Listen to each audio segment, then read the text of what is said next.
picking a partner that you trust is going to do right by you and work collaboratively and understand your perspective is super critical. And I think also goes a long way into making the actual deal process smoother, because then everybody is in a position where they'll better understand kind of like any concerns or worries that the other side might feel in that given moment. Hi, I'm Paul Giannamore. I wanted to welcome our new subscribers to the channel. Historically, Potomac TV has been focused on business and operational information and interviews for residential and commercial services business owners. But after the publication of the Sell-Side M&A Masterclass last month, my LinkedIn inbox has been inundated with a variety of different requests. So Dylan and I will be sitting down filming more extensive M&A masterclasses, both focusing on the sell side as well as the buy side. I intend to talk about the choice of process, delving deep into M&A psychology, as well as extensive buy side practice, approach, and due diligence. For those of you who have not subscribed, you can click below and subscribe to the channel. Furthermore, we've provided a link here in the description where you can get on our email distribution list. And if you do that, you'll receive an email right in your inbox with our latest publications. Feel free to put a comment below on the types of things you want to see. I mean, this channel is largely driven by you, the viewer, and what you want to see from us. Again, thanks for joining us here at Potomac TV.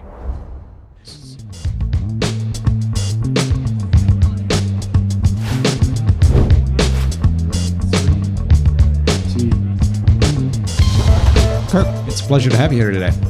Thanks so much for having me. Great to meet you. Absolutely. So, it's been a long time. I met Daniel Van Starenburg, I think 15 years ago was when I worked on my first deal with SavATree, but it's a wildly different business now. I think back, was it maybe around 2009 or 10? I think he was maybe doing 40 million in revenue. Let's talk about what SavATree's up to today. Yeah, it's been, what an incredible growth story, right? From having one location in Bedford Hills, New York, and having expanded up to Boston, down to DC. We continue to lead with arboriculture. We're an arboriculture company, so plant healthcare, general tree care, where we've grown so much that at this point we've become a national company. So we have about 115 locations across 36 states, one Canadian province. Quickly approaching $500 million in sales. So it's been really fun to have joined the journey with all the team members that have been on the team prior to my joining, and then also all the talent that we've continued to bring into the team has just been really, really fun to watch. So it's primarily a high-end arbor care business, but also even back in those days, SavATree was doing some lawn care. So can you give us kind of a general breakdown, maybe proportion of each different service line? Yeah, so we started as a plant healthcare company, essentially saving trees from the devastating effects of the spongy moth caterpillar that was, destroying a lot of the tree canopy in Westchester County, New York. Introduced general tree care over time. And then one of the things that we did was we surveyed our customer base and asked them if there's one additional service that we could take care of for you, what would that be? And the overwhelming response that we got was, they were all looking for a lawn care provider that they could deal with when our arborists were out on the property. And so introduced lawn care, and then over time, as we've brought additional talent onto the team through our merger strategy, in most instances have embraced the strategy of the partner company, and so along the way have picked up additional services, whether it's irrigation in some markets, we do tick and mosquito, holiday decor and lighting, which came to us through our merger with Swingle. Some time ago. We now offer that in 13 or 14 of our locations. There's a couple markets where we actually do a little bit of design install, Martha's Vineyard and here actually in Charlotte. So, as we've grown, I think we've become much more flexible to trying to figure out, what strategies and services can we offer to improve our value proposition, and to try to be a little bit flexible, and look at every market as though it's its own individual business, and try to give the customers what they're looking for in each of those markets. So I've got a lot of SavATree questions, but before I get into those, let's talk about you. When did you arrive at SavATree? What do you do there? And what was your background prior to that? Yeah. So I was fortunate enough to join the team in the beginning of 2022. So I've been on the team for about 2.5 years. Got brought onto the team to really help accelerate the mergers and acquisition strategy, which I think SavATree was already doing, very successfully, but looking to accelerate it, do more of it faster. And so jumped at the chance to join the team. I've spent about 5 years working in private equity, worked for a few years before that in investment banking. When I worked in private equity, we were a thesis-driven private equity firm. And so spent a lot of time thinking about different industries, how to play those. We ended up making a few investments in businesses that were pretty acquisitive. So we were in the fast food business, in Wendy's and Papa John's, Dogtopia in the doggy daycare business. We had a car wash platform that was pretty acquisitive. And I enjoyed those experiences. Those were all super rewarding, gave me lots of opportunities to learn about, what makes up businesses and the attributes that make them attractive. But wanted to jump into a situation where I felt like I was part of a team and actively, adding value. I always thought the coolest job would be to be GM of the Boston Celtics. I was a big basketball guy growing up. I played basketball in college, and then I played in Europe for a couple of years after Where'd you college. play? I played in the UK for 2 seasons, and then the first season I played in Luxembourg. But one of the teams I played for was trying to qualify for an international tournament, so I ended up bouncing around a little bit. But always thought, GM, Boston Celtics, that's where I'm headed, and getting to see all the best Not so players. much now, huh? Well, what's interesting is, in that role, right, you basically get to see all the best players in the league and try to figure out how do you get all those players playing for your team. Right, and then in my role today, I basically do that, but it just happens to be in arboriculture and lawn care. So when we think about our strategy, it's really about building out what we call the dream team, of trying to identify the best talent in the markets that we really want to be in, and try to figure out if we can come together, with those different teams and put something together that everyone's excited about and align on a vision for the future and everyone's really pumped to go out and execute on. So you've kind of taken the traditional path, similar to me. A couple of years in investment banking, then go on the buy side of private equity, and then of course it was time for you to do something else, and you find yourself now back on you're on the buy side, but working for the portfolio company of a private equity firm as opposed to the fund itself. Why not just stay in private equity? Why go out and do something like this at a portfolio company? Yeah, it's I was at this stage of life where I was really looking to be super entrepreneurial and get to travel the country, get to see new places. I always loved learning about the stories of business owners, of founders, and this was a role where I was going to be able to do that and a lot. When I worked in private equity, you're sort of like looking at a lot of things at a more of like a 40,000 foot level and trying to find teams to back. And in the role that I'm in now, I was able to kind of get further down in more of a micro level, and then also, be more entrepreneurial, think about what makes businesses attractive, try to figure out how do we build out a really great team where not only are we bringing people into our organization that our legacy team members are super excited about, but also put the new partners in situations and roles where they're having lots of fun and they're able to capitalize on sort of like a new chapter in their own careers. So SavATree now, being a private equity-backed firm, seems to be extremely focused on acquisitive growth, right? You guys are spending a lot of time, money, and effort going out doing deals. Is there any particular area of the business that you're focused on doing deal? Is it tree care, or are you looking to acquire additional capabilities out in the market, service lines maybe that you're not doing now? I know some have come in through deals before, but is that a focus? So the goal of the business, right, is always to grow both organically and inorganically. And I think we're executing very well on both of those parallel strategies and paths. We're, as you think about the evolution of SavATree, right, we are a solutions provider to our trusted clients out in the landscape, right? So that's part of why we've continued to offer additional services while our arborists are out there diagnosing what they see, in the landscape. As we continue to evolve as a company, one of the places that we're going and we'll continue to evolve to is more of a house of brands concept, right? So we've built this really wonderful and amazing U.S. arboriculture business that is SavATree today. What we've recently decided to do is continue to double down on some of these additional services that we like so much that we offer under SavATree, but merge with companies that actually lead with those services.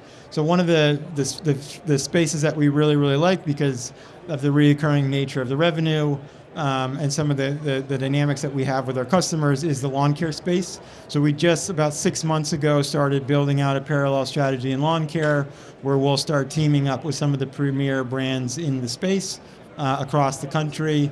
And that'll be a separate strategy that is distinct from the SavATree brand. So we're continuing to spend time in both arboriculture, but then we also have a real focus on some of these more reoccurring services like lawn, deer, tick, mosquito. And over time, SavATree will morph into sort of more of a house of brands type of a company. Is your discussion advanced enough to determine whether or not it'll be, for example, a national lawn brand, or will you have various different regional lawn brands based upon the power of the brand in that market? Yeah, so on the lawn care side, it'll be a little bit different from the SavATree strategy, which is one real national arboriculture brand. In the lawn care space, it will be more of a house of brands where in specific regions, we identify a brand that we'd like to back in that region and build around. And so we just recently merged with a company out in Utah called Stewart's Lawn and Pest, which is a premier 3-location business that's basically servicing top to bottom in Salt Lake City. That'll be the brand that we build around kind of like in that Mountain West region. We've got another brand in Delaware called Lawns Unlimited, which is a really wonderful business started by Ed and Jeannie Fleming that we'll build around sort of like in that Delaware beaches market. So we're at that stage in the strategy where we're looking for super talented folks that have this knowledge and expertise in the lawn care space that are excited to grow, that love the business, that are sort of like at this interesting inflection point in their careers where they've built something valuable, they want to take some chips off the table and start to de-risk and diversify, but continue to stay on and help us continue to build this vertical alongside SavATree. You talked about taking some chips off the table. I mean, is there anything kind of unique about how you guys structure transactions, perhaps do you allow sellers to potentially roll? Yeah. So we do have a structure, and we've got some interesting technology that allows for not only owners to retain equity in the combined business on a go-forward basis, but also some of the key team members that they have that might not yet be owners in the business. And we found that that's been a really wonderful thing for owners to be able to introduce to their team members because it allows them to participate in all the growth and value that they're helping create. And so we found that to be super rewarding for a lot of folks that have gotten to participate in it so far. And that's something that Apex really has allowed us to do as our partner, which has been tremendous. It's been awesome. Yeah. When you look at acquisition targets yourself, what are some things that you find, what are attractive attributes of a target and what are some not so attractive attributes? Yeah. For us, it really all starts with the team. We are a super entrepreneurial organization. We are really looking for backable leaders that we feel like would be a good fit and just fun people to work with, right? We're a growth company, so we've found that we tend to gel and mesh and align better with companies that are also growth oriented. It's kind of like in our collective DNA. So that's sort of like first and foremost. We have a set of core values that we've essentially built the business on that revolve around employee engagement, the customer experience as measured through Net Promoter Score, and then we have some sustainability metrics that we're measuring all the time as it relates to safety, the environment, and then economic sustainability.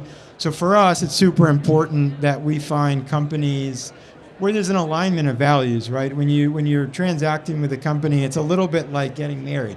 Right, so you want to make sure that you have values that align well, because as you go along this journey together, there's going to be lots of forks in the road where you have to make decisions. You want to make sure that you're making those decisions, in the context of having values that are aligned, because it makes it a lot smoother, it makes it a lot more fun.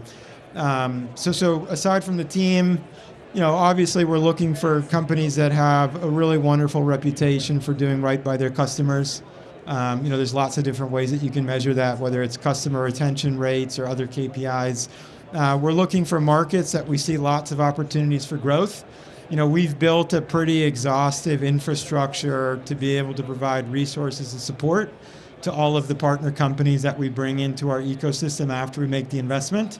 We've actually got about almost 150 team members that sit at our shared services platform at this point in time, from marketing to IT, finance and accounting, fleet management. We have a whole talent acquisition team that's pretty wonderful, HR. So we've built out this exhaustive infrastructure to be able to provide resources and support to these companies.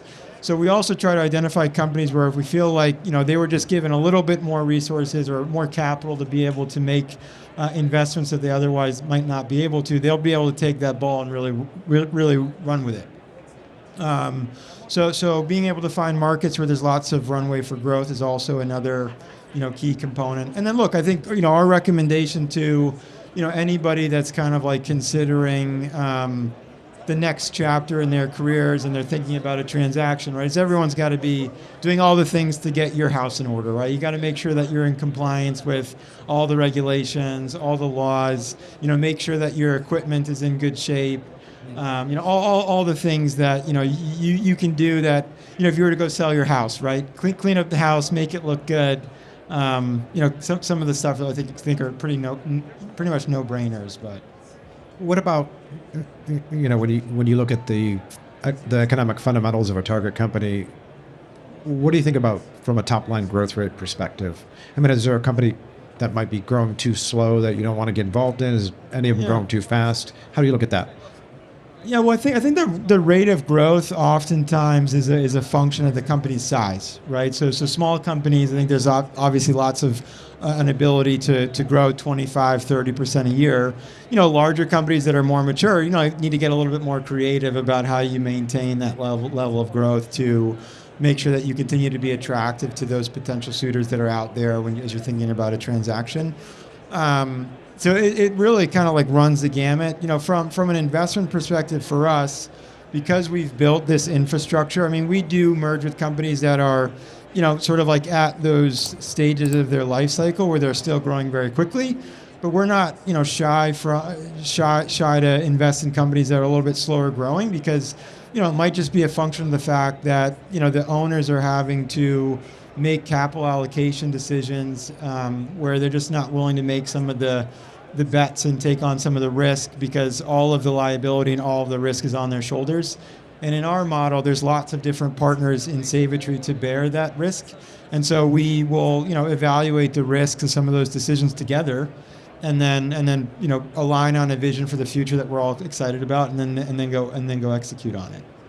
What's a typical timeline for a transaction? That's a good question. It's a little bit like dating, right? How long does it take to get married? That's always the big question. We've had some transactions where, we met with owners and we hit it off and we closed, 75 days later. Just made so much sense for what they were looking for what we felt like we could add as value-added partners. We are incredibly picky. Sometimes I think because of how acquisitive we've been, that does get lost on people a little bit. But it feels like, we probably pass on about 100 opportunities for every one that we actually end up consummating, which is pretty incredible. But, it all depends. There's some transactions where we've had a relationship that we've built with the owners over years and years and years, and the timing just wasn't quite right. And for us, I think it's always, we want to put ourselves in the best position to be the partner of choice in the space where we're operating, right? And that comes to making sure that all the partners that we bring into the business are having a truly awesome experience, that they're speaking highly of it, that we're making good on all the promises that we made to them throughout the process. And I think in my role, it's become easier than I expected because we've partnered with some truly awesome people that have just really enjoyed, having enjoyed the SavATree family. They've told their friends about it. And even though it's a massive, industry worth billions and billions of dollars, it is a very tight-knit industry where you get lots of owners that collaborate and share best practices. They meet each other at events like this, peer groups, and bad news travels faster than good news. So we need to always be putting ourselves kind of like in the position where there's only good news that can be spoken about us as a partner. What do you think differentiates SavATree from other potential acquirers out in the market, at least in the eyes of potential sellers? Yeah, look, I think for us, it's a big priority to make sure that everybody that we're bringing into the business is really enjoying their experience, right? And in order for a deal to make sense, they have to be super excited about the economics, right? Which you guys oftentimes are helping people with. And then the second component of a deal that really has to be there in order for it to work is everyone's got to be truly aligned on what it is that we want to build together, what everyone's role is going to be in that vision, and then actually go out and execute on it together. And as long as both of those things have come together, people are generally very happy with the outcomes. So I think for us, it's been just a huge center of focus to make sure that we recognize that all the people that we're bringing into our family, I mean, they're essentially going to be ambassadors for our business. And if we do right by them, the growth will just snowball through all the momentum of bringing, different owners into the business at different times. I'm going to ask you before the Mexican goes for his next meeting. He put a gun to my head and said, "What's it like working with the Mexican at Potomac?" Franco's been a pure joy to work with. I think he's been a trusted advisor to a lot of his clients. I think he's one of those guys that's very enjoyable to hang out with and spend time with. And look, work takes up so much of people's time in their lives today that you might as well spend time working alongside people that you actually really enjoy, hanging out with and spending time with. So that's interesting. Kudos to Franco. I don't even allow him in the office while I'm there, right, Max? Let me ask you, so since you came on board SavATree, I'm interested in, I think this is a different line of business than the types of deals you were doing historically. There were some similarities, the doggy daycare. What are some of the nuances you maybe have picked up, or some things that may have surprised you, if any? Yeah, look, I think when I worked in private equity, some of the transactions that we were doing were a little bit larger. The businesses were at a different stage of their life cycle than some of the businesses that we're transacting with today.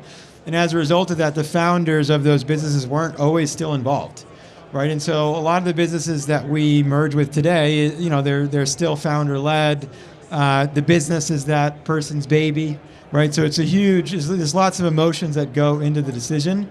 And I think, being empathetic to some of those emotions and sympathetic to kind of like some of the stuff that goes on during the process of just understanding and recognizing that it is a huge decision, right? And we want to make sure that people are making decisions for all the right reasons.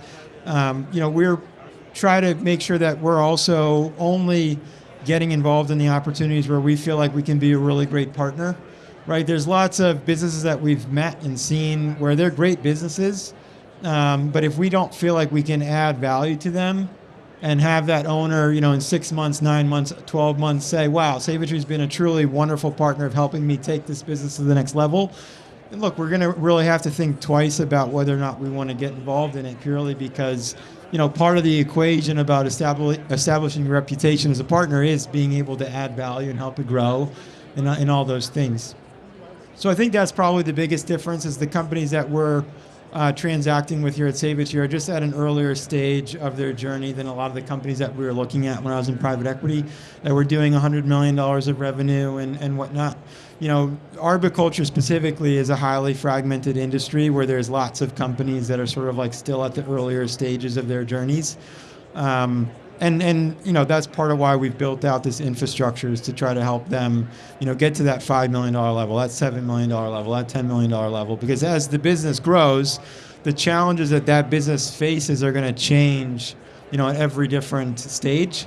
And so we've always been big of trying to connect different leaders across our country, our company, with each other, because if you're going through a challenge that you experienced leading a $6 million business, it might be very similar to what someone, one of the peers in the business just went through. And so having people collaborate and share best practices has been one of the, I think, ways to also add value as a partner and create sort of like a fraternity of these different business leaders. So it sounds like there's a little bit of a disparity in transaction size today for you versus what you'd maybe done historically. Yeah. What's the meaty part of the bell curve look like in terms of maybe revenue for your typical acquisition target? If you think back over the last couple of years, what's that range look like? Yeah, at SavATree. Yeah. Yeah. So at a certain point in time, we used to look for businesses that were of a certain size. $3 million, $4 million of revenue. And in the last couple of years, we've become much more open to partnering with companies that are at earlier stages of their life cycle. And part of that is the infrastructure that we've built out. So there's been businesses that we've merged with where they're doing $1.5, $2 million of revenue, but with a belief that we can quickly get those companies to $4 million, $5 million of revenue, where you're starting to build in some redundancy to the systems, the processes, the team members. So if you have team members that call out sick or something, the day isn't shot. So what I've seen, businesses that are even less than $1 million, all the way up to businesses that are doing, $10, $15 million of revenue is kind of like the range in which we've played since I've joined the team.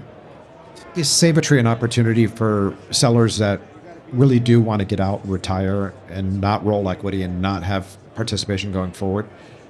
Yes. Look, I think it's one of the things I think that is unique about our strategy is we're a flexible partner, right? I think our biggest hope is that when we're interacting with owners, that everyone just be transparent about what it is that they're hoping to get out of the partnership or out of the transaction, and then allow us to reflect on whether or not we can actually be a value-added partner in that situation. If it's a business where the owner would like to exit, for us, I think one of the things that we found is even if that owner is somewhat in the business, somewhat retired, it is still very difficult to mirror and mimic the energy that an owner brings to a business, right? All of the employees have made this conscious decision to want to work for that person. The business, in a lot of ways, is often a reflection of that person's character and personality. So, we've transacted in situations like that, but would want to be sure that there are either members of the existing team that are open and willing and capable to basically be able to take more of a leadership role on, or if it's a market where we already have an operation, that we have a team that's competent and excited to take on some of that responsibility as well. So, a lot of what we do is teaming up with people that are still really in love with the business. They want to continue to grow. They want to continue to be part of it. But that's not to say that we're not also at certain times merging with companies where the owner is looking to retire or looking for a path to retirement over time. I mean, we also have owners that will transition to part-time. If they retain equity, regardless of whether or not they're still an employee or not, they still are part of our family. Right, so they're still a shareholder. They're still getting plugged into kind of like what's going on at SavATree on a national level, the different initiatives that we have going on. So it's a pretty flexible strategy. Our biggest thing is just hoping that everyone's kind of like straightforward and upfront about what they're hoping to get out of it. You now being at SavATree, you're focused on more kind of founder-led businesses that are ultimately selling. And as you said, being on the buy side, it takes a great deal of empathy and being able to sit through. I mean, these are people that are very attached to their businesses, so it takes patience on your side. What are some things that maybe you've come across that have been big turnoffs where sellers are kind of their own worst enemies dealing with guys like you? Yeah. Look, I think making sure that, whatever circle of folks that you surround yourself with during the process sort of like have experience in similar transactions, I think is very important, that you really trust the advice of the folks that you're getting. You don't want to, lean entirely on the advice of someone that might not have been through the experience themselves. So making sure that you pick trusted advisors that have lots of experience with similar size transactions, similar size companies, Similar dynamics as it relates to founder-led businesses. All the small details that sort of like go into sort of like the deal process. And really, I think, the advisors go a long way in sort of like influencing the way that the process will go. What about picking a sell-side attorney? Have you seen some faux pas in that area for sellers? Yeah, look, I think, the basis of every transaction has to be trust, right? I mean, at the end of the day, you can only document so many different things in purchase agreements and leases and employment agreements. And if you're trying to solve for every potential scenario that could come up, we'll probably never get to the altar, right? I mean, it's just an impossible task to be able to solve for everything.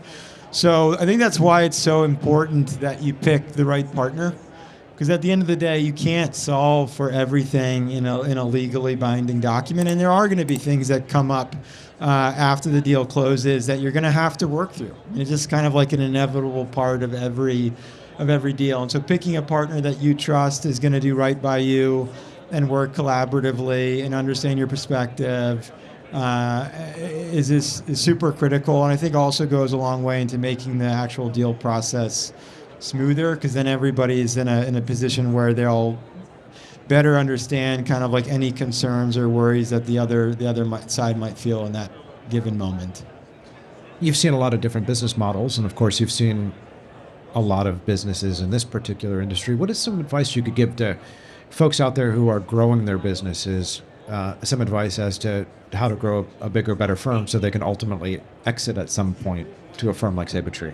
Yeah, look, I think in our industry, it's all about the people, right? It starts and stops with the team. So making sure that you're cultivating an environment that is inspiring to your team members is going to go the longest way. That is the biggest investment that you can make to grow your business.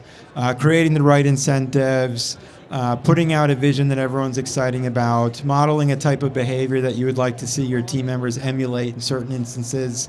I think that's the number one thing that people need to focus on. And look, when you are going along the way, you're not going to be perfect, right? I mean, there's been lots of things that we've learned at SavATree over the years, and but I think that at the end of the day is the most important thing, because the team members are going to be the people that give the customers whatever their experience is, right? So if your goal is to be the preferred vendor for any customers in your market, well, that starts and stops with your team members. So that's what I would recommend. Just overinvest in your team all the time. Be there at the end of the day to greet them. Be there to thank them. Be there in the morning to pump them up for the day, right? All those little details really matter. Throw that company party to thank them for all the contributions that they made over a quarter or over a year. You hit on something that I find interesting. You mentioned the word incentives. So what comes to mind for you when you talk about that? Yeah, I mean, I think giving folks goals that they can be excited to pursue with proper awards attached to them is I think an important part of every business. I think those look very different depending on the role that someone is playing and kind of like the attributes that they need to maximize in order to be successful in their particular role. But like at our firm, we've got incentive programs for basically every position in the company, and we've tried to cultivate an environment where there's always going to be opportunities to advance if you're a team member that is looking to take on more and work hard to do that. For anybody that's been in a position in the industry where they want to make arboriculture, agronomy, lawn a career, we've always tried to position our company as a place to do that. And we're growing at a rate where there's just always going to be opportunities to take on more if you've got people that want to do that. But the incentives, I think, are vary by level, whether it's people in the office, whether it's production team members out actually producing the work and the revenue, management team members. Everybody's incentives look a little bit different. And look, I don't think there's any magic silver bullet, right? We pilot lots of different initiatives at different locations to kind of like see what kind of reactions do we get. and what kind of changes in behavior do we end up getting from changing our initiatives. We just rolled out a performance gain share program that we piloted in 25 locations last year.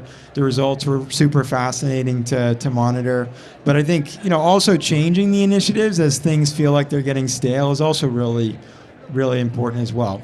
And what do you mean by performance gain share? Can you talk about that a little bit? Yeah, it's basically at a high level an opportunity for team members to participate in some of the efficiencies that particular business is achieving relative to whatever the plan is. So it's sort of like a form of profit sharing, essentially. So it's not only top line, it's actual cost efficiencies there as well? Yeah, and being productive with everyone's time. There's also aspects of some of our bonus programs that have safety initiatives, initiatives trying to prevent go-backs, and sort of like all of that baked into formulaic math that then rewards all the team members who are actually successful in carrying out the work based on all those different factors. What's it like when you're trying to harmonize, for example, pay plans? Because different areas of the country and different service lines, some are based on production, some are hourly, some of these guys are salary. What sort of issues do you guys face with that? Well, look, I think from a merger perspective, our biggest thing is making sure that when we merge with a company, we look at in totality the total benefits that they get as team members today. So we do what's called a total rewards analysis, and our commitment is that we need to make sure that everybody is whole or better off from the partnership. And so we compare every single bucket of value that team members get as an employee and a team member of the legacy business, and then we show them what that's going to look like with us, and we walk them through kind of like that analysis. And what that analysis needs to show them is that they're going to be, better off or made whole, as a member of our team. Because our number one objective in every merger is to retain all the team members and all the talent in the business. Second initiative is to retain all the customers, which is oftentimes facilitated by number one. Right? As long as that customer continues to see that salesperson or those production team members that they're used to seeing out on their property, that generally goes a long way in maintaining that relationship. And then obviously, the last thing is a return on your investment, but we take a long-term view and approach to that. So if you get the number one and number two right, you'll generally get number three right in time.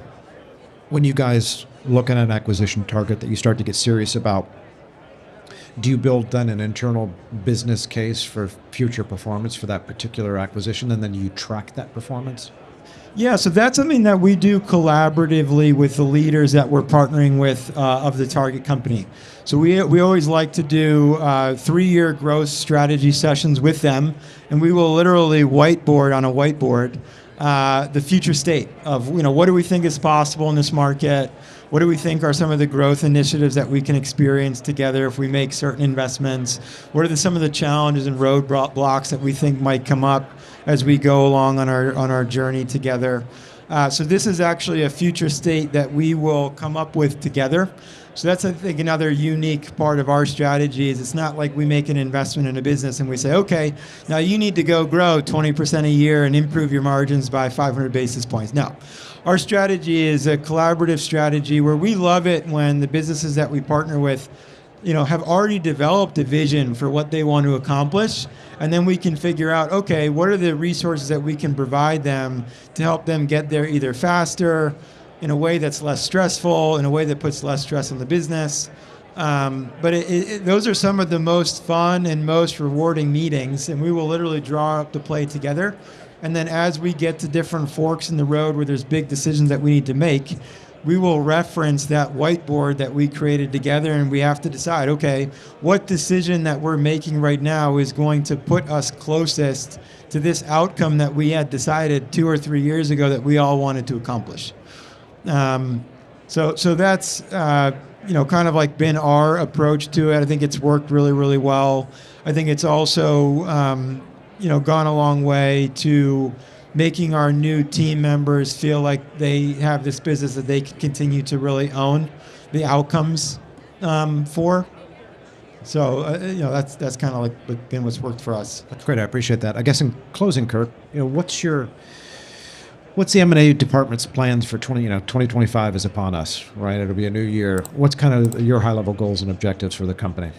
Yeah, so we're going to try to keep building out the dream team, right? We want to continue to find folks that still really love what they're doing. They want to take the business to the next level, sort of like looking for more resources, capital to make investments they might be a little bit reluctant to make today.